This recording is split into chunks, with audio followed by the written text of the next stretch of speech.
महाराज जी, मेरा एक संशय है। गीता में कहा है कि आत्मा अजर अमर है, ना उसे जलाया जा सकता है, ना काटा जा सकता है, ना गीला किया जा सकता। लेकिन गरुड़ पुराण में नरक में आत्मा को गर्म तेल में तलने और काटने की बात कही गई है। ऐसे में कौन सा? नहीं, अब उसको समझना है। जो गीता जी में कहा नैनम छिन्दन्ति शस्त्राणि नैनम दहति पावकः न चैनम क्लेदयन्त्यापो न शोषयति मारुतः, वो सच्चिदानंद आत्म स्वरूप को कहा गया है। और जो गरुड़ पुराण में आत्मा संबोधन किया गया वो अंतःकरण के अहम धर्म को, अंतःकरण में मन बुद्धि चित्त अहंकार, वो जो अहंकार है, एक जो शुद्ध मैं है वो ब्रह्म तत्व है। जो मैं है वो ब्रह्म तत्व है। जो मैं के साथ लग करके क्रियाएं हुई हैं वो अंतःकरण का अहंकार है। तो अंतः स्थूल शरीर तो यही छूट जाता है, अंतःकरण चतुष्टय और इंद्रियां और वो आत्म तत्व उसके साथ वहीं जाता है नरक में। और भोग भोगता है अंतःकरण। जैसे तो थप्पड़ लगा स्थूल शरीर में, लेकिन स्थूल शरीर को कभी दुख नहीं हो सकता, कभी नहीं हो सकता। दुख हुआ सूक्ष्म शरीर को, मन को। मन ने कवर किया कि गाल पे थप्पड़ पड़ा, बुद्धि ने निश्चय किया कि गाल पे थप्पड़ पड़ा, मन ने उसके दुख को अनुभव किया। अब जो अंदर इस देह में अभिमान किए हुए जीवात्मा है, अब वो विकल हो गया।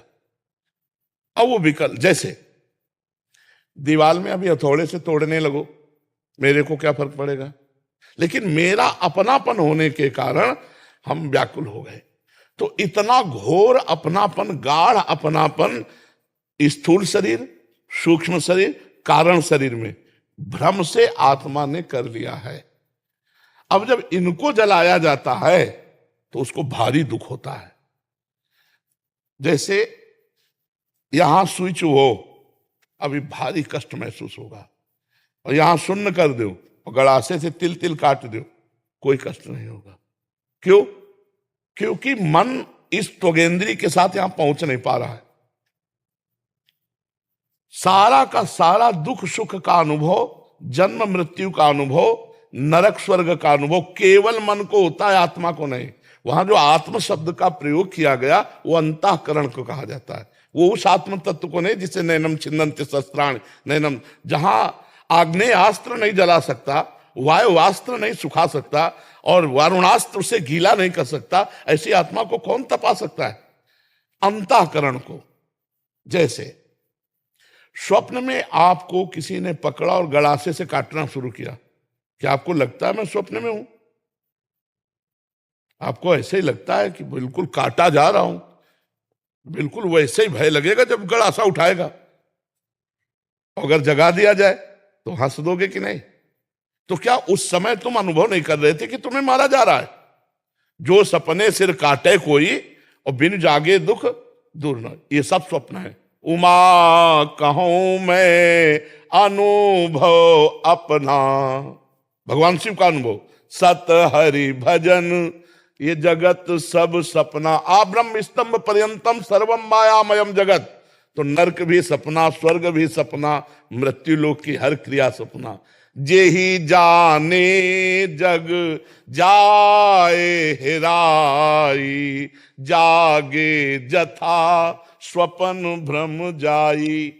लेकिन स्वाप्नी पुरुष जो पिट रहा है, उस समय उससे कहो तुम पिट नहीं रहे हो, तो कहेगा पागल हो, यहां नस नस पीड़ा दे रही, और उसे केवल जगा दो तो खुद कहेगा नहीं मैं पिट नहीं रहा था, ये तो भ्रम था। ऐसे ही अज्ञान की धरा में मोह निशा सब सोव निहारा, देखे स्वपन अनेक प्रकारा। ये मोह के कारण ही नरक स्वर्ग और ये सारा खेल है। मोह गए बिनु राम पद होई न दृढ़ अनुराग। मोह नष्ट हो जाए तो अभी आप देखोगे ना कोई यहाँ स्वर्ग है, ना नरक है, ना सत है, ना असत है, एकमात्र भगवान विराजमान है।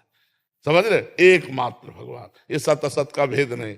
देखो गोस्वामी जी ने जाना, सिय राम मैं सब जग जानी, करूं प्रणाम जोरी जुग पानी। सब सिया राम है।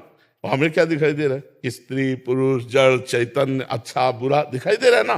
तो अभी हम सो रहे हैं, अभी हम स्वाप्नी पुरुष हैं। जब जग जाएंगे तो केवल राम में, श्याम में। गोपी जन कहते जित देखो तित श्याममयी, मैं जिधर देखती हूं उधर श्याम सुंदर दिखाई देते हैं।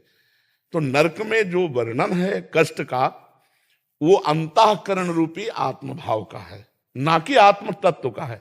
आत्मभाव माने होता है अपनापन।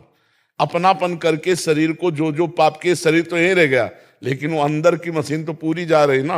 अंतःकरण, इंद्रियां और स्वभाव, कारण शरीर और सूक्ष्म शरीर, वो जाके वहां यातना देह मिलता है और कष्ट भोगता है।